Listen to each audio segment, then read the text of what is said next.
What's a common misconception about a topic you're knowledgeable about that you'd like to debunk? Story 1. Bats are not blind. Their eyesight is just fine, but since they're primarily nocturnal, they may rely more on other senses.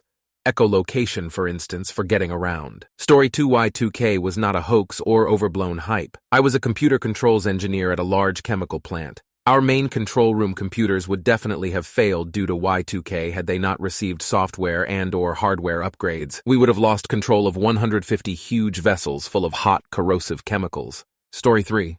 I want to flip a table every time I hear orcas are actually dolphins, not whales. Yes, orcas are dolphins, and all dolphins are toothed whales. All dolphins are whales, but not all whales are dolphins. Also, orca isn't a less offensive term for killer whale. Orcanus orca roughly translates to demon of the sea. Plus, it's not like orcas would give a fuck about our shitty human opinions anyways. They'd probably love being called killer whales because they're assholes. Super intelligent, badass holes. Story 4. Hi, retired criminal here. So, a couple of things. US-based, your Miranda rights. An arrest does not require that you be read your Miranda rights, so don't be worrying about yelling at the cop about how they haven't read them. Just shh. Your Miranda rights are for when you are in custody and you are going to be interrogated. Late edit, at which point you say you want a lawyer, by the way. Consenting to searches, don't do it. I see people saying they're just gonna search anyway, so you may as well cooperate. Nobody know? Yes. There's every chance that they will just search anyway, but the point of not consenting is not to stop them from searching. The point is that since you have not consented, your lawyer then gets the opportunity to challenge the justification behind the search. Next up, why are all y'all always talking so much about rape in jail, prison? What is that about? Y'all are messed up in the head. It really is not happening that much. If it occurred as much as y'all talk about on the internet, then there would be no time for anything else. So stop obsessing about it. Every damn time jail/prison/crime is mentioned. That's weird, man. Also know if you have contraband, you don't have to stick it up your ass all the time. Come on, guys. You've consented to a search, now you're in jail. Now you start sticking stuff up your ass and everyone is just going to be all, what are you doing, homie? Oh, and another thing. All y'all out there going on about tough on crime. You're not solving anything. You need to be smart on crime, which means understanding the causes of crime and addressing those in order to prevent recidivism or crime from occurring in the first place. I am not retired because some people locked me up in a building. I'm retired because I happen to have a family member who invested privately in getting me the help I needed to change.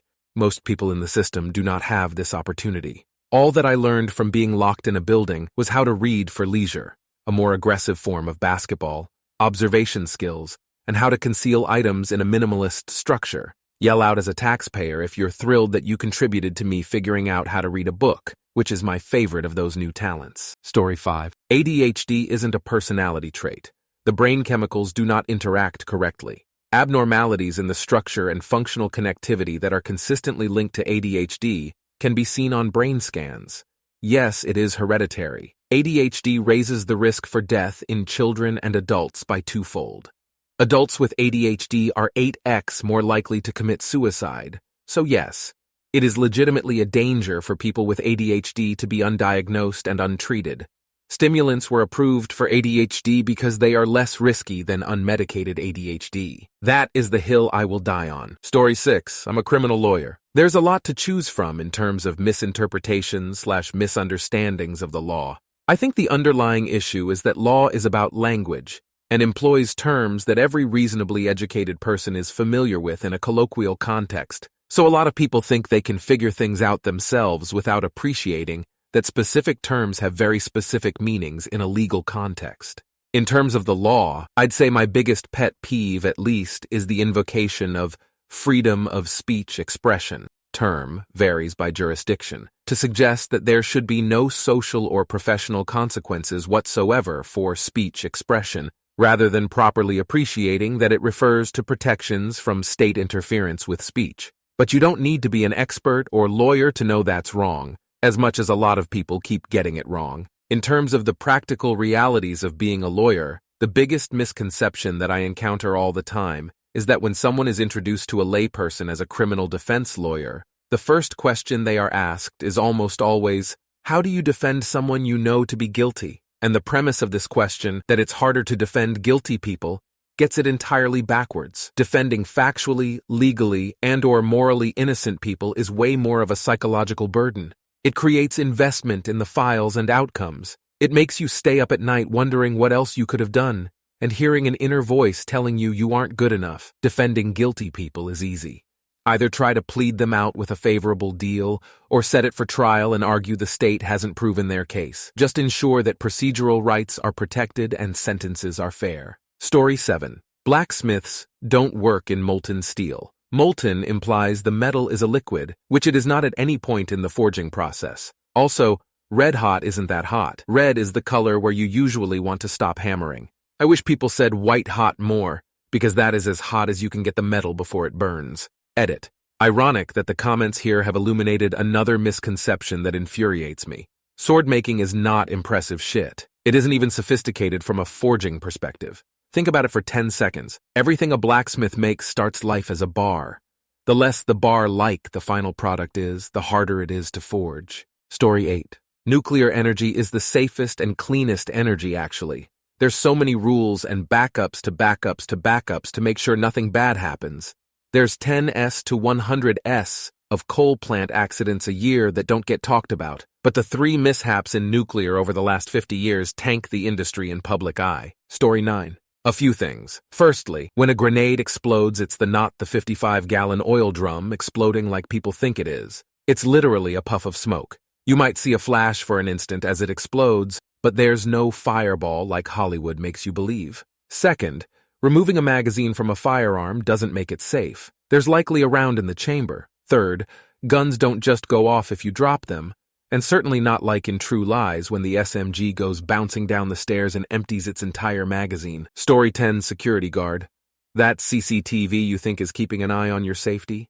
Chances are it broke years ago, and they couldn't be bothered getting a contractor out to fix it. I've never worked in a facility with more than 60% of cameras operational. Story 11. Kind of a small one, but the bacteria in cows' stomachs don't help them digest grass. The bacteria aren't just breaking down the cellulose and passing it on.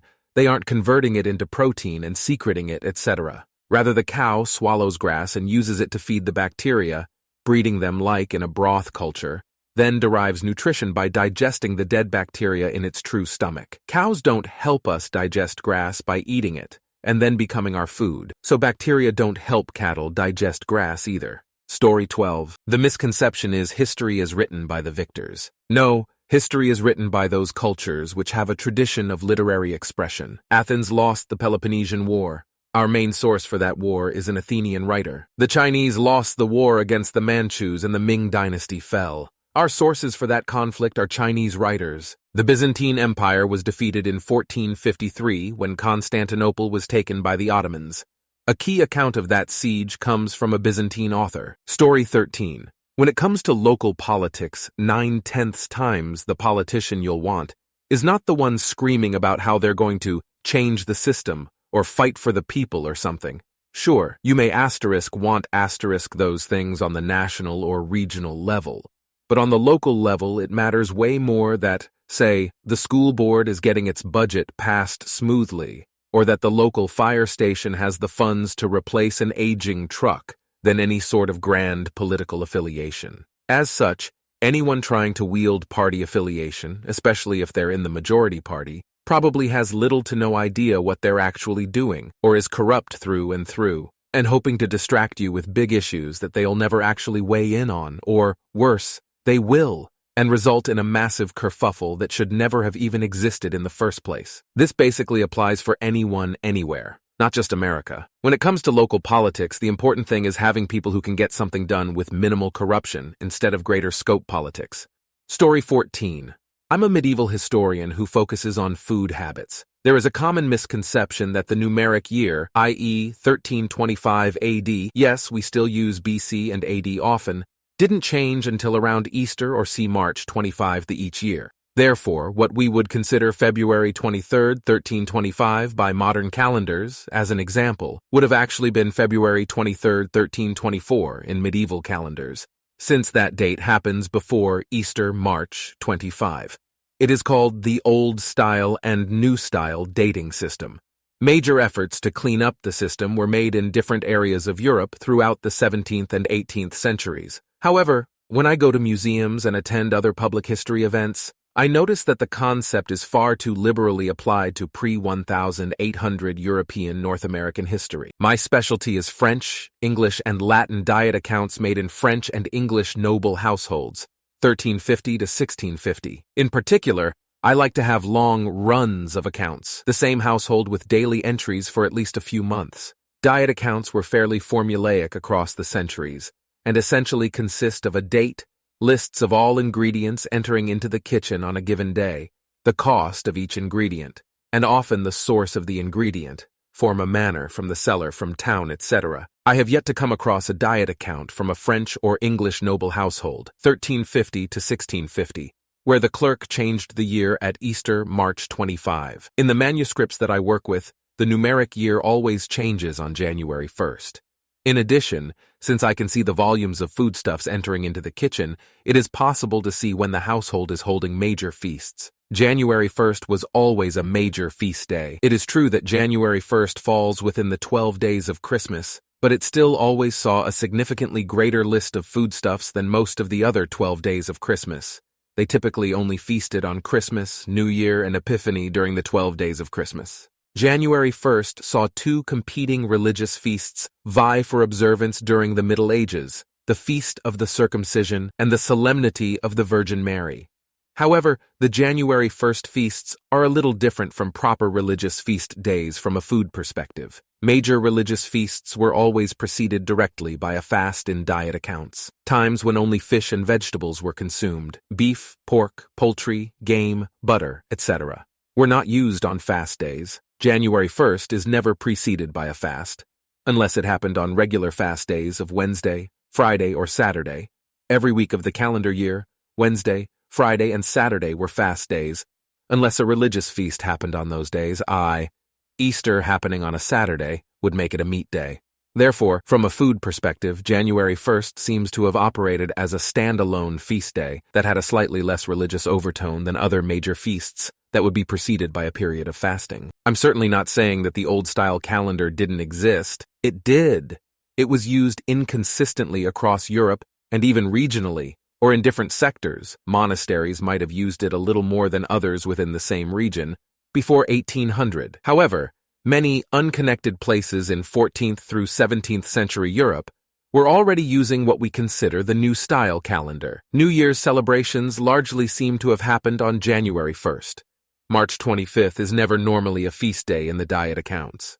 Therefore, if you hear someone, even sometimes professors, say something to the effect of, "Oh, that is a date in the 1600s, so we must remember to count it as the old style," know that the old style calendar wasn't in universal use across the medieval and early modern period, and we actually need to be more analytical about the context of the source to properly date it. Story 15. The McDonald's coffee lawsuit. It wasn't a cash grab. The coffee was superheated, and the woman, Stella Liebeck, had parked and had the coffee between her legs to doctor it up. It spilled and burned her so bad it fused her labia together and gave her third-degree burns. She just wanted her medical bills paid, but McDonald's refused. The large award was the jury's choice to punish McDonald's and send a message. It was the same amount as 2 days of coffee sales for McDonald's. Story 16. People do not fake disabilities for the benefits. The process of applying is brutal, evidence-based, and nearly guaranteed to fail the first time through. 50% of applications fail permanently. I'm sure you know someone who claims that people on benefits are lazy. They literally cannot be, or they won't receive them. Also, Ronald Reagan fucked up life in this country so badly for disabled people. He literally only abandoned the push to dismantle public education for disabled people when it became clear he could do more damage cutting SSI benefits, which have not changed much since his admin despite inflation. Story 17. A jumbo jet. Worth of people do not die from medical errors every day, and medical errors are not the third leading cause of death in the U.S. This fact is based on a single study from 30 years ago with a number of glaring flaws. For instance, many of the data sources were tiny samples of very niche populations, including very sick ones, which were then inappropriately extrapolated to the entire U.S. population. There was no attempt to distinguish between patients who died of a medical error versus those who died with a medical error. In other words, nobody bothered to investigate if a reported error had anything to do with the patient dying. If you were accidentally given 2 ibuprofen tablets instead of 3, then died the next day of the terminal cancer you'd been battling for 10 years, that counted as a death due to medical error. The definition of an error was so overly broad that it included having a known adverse side effect from a medication. Side effects are not errors. Doctors know that there's a risk of them happening. They give the drugs anyway, because the benefits outweigh the risks. There are many other flaws in that study, but those are the big ones. Story 18. That Damascus or pattern-welded steel is better, it improves the steel, or has mystical properties. It was first in early steel production about the only way for a smith to manipulate carbon content. The layered effect was simply a byproduct. Modern pattern weld is done because it looks nice, and people appreciate the skill and artistry of a smith that can do it well. To maybe oversimplify here, if your Damascus billet has 1,000 layers, then that's 1,000 welds that could be imperfect. There are at least 2 different alloys involved that may have slightly different heat treatment requirements. The time in the forge can introduce grain growth and carbon loss migration. A modern monosteel is almost always easier to heat treat, grind, and get predictable results. It's fun to make, use, and look at. I love it. But modern monosteels are just better in everything but looks.